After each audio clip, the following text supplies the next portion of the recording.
النهارده بقى يا جماعه عملنا فطار كده، جاي لنا ضيف، فاحنا عملنا فطار حلو كده بس بسيط يعني على قد، بس ان شاء الله يبقى كويس. لما تيجوا نشوف الوصفه عامله ازاي.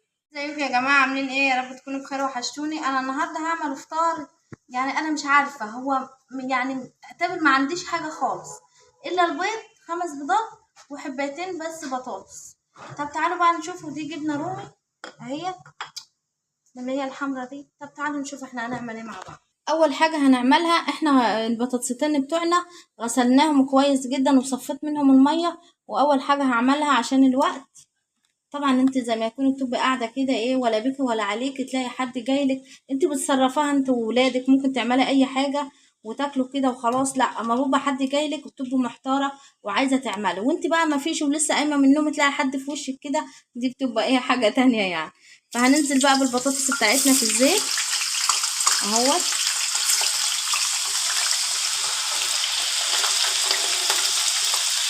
وهو طبعا احنا حطينا اول دور كده، الدول اللي معانا دول هيجوا ايه، دورين، حطيناهم كده وقلبناهم.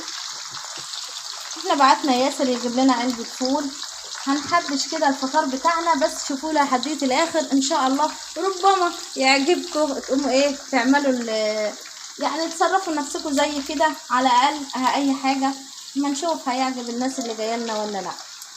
ومعانا بقى ايه، خدنا بيضتين عشان نعملهم في الطاسه التانية، وحطينا شويه من الملح وشويه فلفل اسود عليهم كده اهوت، وهضربهم في بعض. هعملها كده زي ايه، مش هتبقى زي الاومليت طبعا عشان مش فيها دقيق ولا كده. حطينا بقى ايه قطعه من الزبده، يعني حته كده معلقه صغيره من الزبده، ومعانا ايه الحته الصغيره ديت شطه، شوفوا صغيره خالص، هحطها في الزبده بتاعتي كده اهي. وهننزل طبعا ايه بالبيضتين بتوعنا، بيضتين 2 بالظبط، هنعملها في الطاسه ديت مع الفلفل كده اهو. هجيب حاجه واحده بس ثواني، الجبنه الرومي ديت هنزل بها كده على البيض شويه صغيرين دول، والفلفل الاخضر ده، دي بقى مش حامي، دي فلفل رومي كده. البوتاجاز بتاعي ضيق جدا، وان شاء الله لما ربنا يكرمني كده من القناه اول حاجه افكر فيها ان انا اجيب لي بوتاجاز، عشان ده بجد تعب. بعدين بصراحه يعني مده الصلاحيه بتاعته خلاص انتهت، بقاله 16 سنه معايا. شفتوا كده بقى البيض بتاعنا استوى، ودي اول طاسه معانا اهي بتطلع هي البيض. وهنشيل بقى الطاسه بتاعتنا ديت كده، هي بقى معايا تمام، انا هشيلها بقى واركنها على جنب. وادي البطاطس بتاعتي اتحمرت، وهشيلها كده من الزيت. وجبنا طاسة تانية وهنعمل شكل تاني بس بالبيض برضو اهوت والطماطم، يعني بنحاول ان احنا ايه نخلي الاكل بتاعنا يكون شكله حلو. وفلفل برضو يعني فلفل اخضر بارد رومي. احنا رحنا بقى جبنا حاجات ايه بسيطة كده، نحاول بس ان احنا نظبط الدنيا بتاعتنا شوية، عشان مش حد يقول علينا ان احنا مقصرين يا جماعة. اهو الوصفة دي ممكن تتعمل، يعني ممكن تعملها لوحدها، كل طاسة من دي ممكن نعملها ايه لوحدها يعني. وشوية جبنة رومي برضو من الفتافيت دي، انا كنت عايناها بصراحة.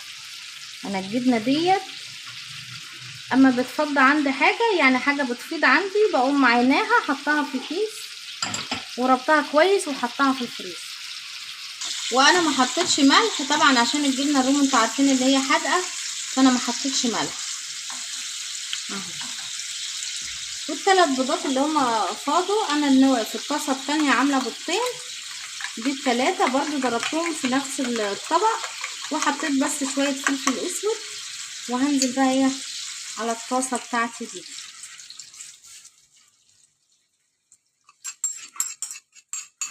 برضو حطينا فيها قطعة من الزبدة، ومعايا فلفل اخضر بس مش رومي طبعا شطة، وهنزل برضو بنص القرن كده في الطاسه.